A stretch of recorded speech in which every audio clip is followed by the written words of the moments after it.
Dobrý deň, chcel by som vás privítať pri ďalšom videu, kde sme si teraz pripravili takú celku zaujímavú a reálnu vec.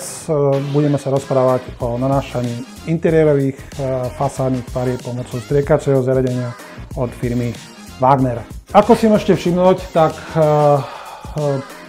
za mojím chrbtom máme už pripravené sadokartónové dosky. Sadokartónové dosky sú teda viacfarebné, nakoľko sme mali viac otázok od vás, že akým spôsobom správne pripraviť podklad a ako správne použiť striekacie zariadenie. Tak sme si pre vás pripravili takéto priestory, kde v podstate máme modrý sadokartón, červený a zelený. Sadokartóny z tej vrchnej časti sú napenetrované univerzálnou penetráciou od Primalexu. Spodná časť je spravená s materiálom Primalex Primer a ako koncovú úpravu sme zvolili materiál takisto od Primalexu Primalex Projekt. Nachádzame sa momentálne v dielni firmy Wagner. Máme tu kolegu, ktorý vám teraz povie nejaké informácie, ktoré sa týkajú striekacieho zariadenia. Takže ja vás tiež vítam na tejto ukážke.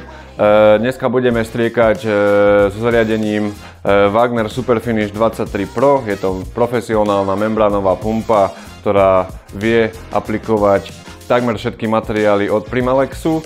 Samozrejme, tento materiál Primalex Projekt je možné aplikovať aj nižšími triedami striekacích zariadení Wagner. Materiál na striekanie je vždycky dobré viacej pririediť.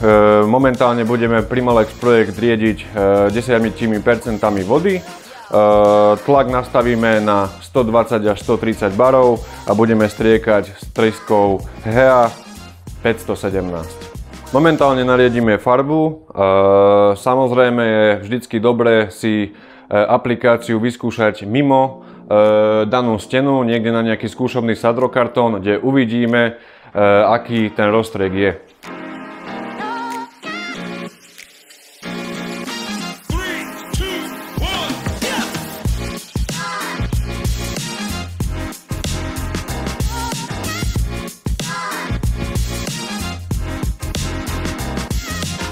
Materiál máme namiešaný, rozriedený, pripravený na aplikáciu, naliatý v mašine. Momentálne budeme pracovať s 5-litrovým vedrom. Taktiež je možnosť pracovať s priamym nasávaním do kýbla.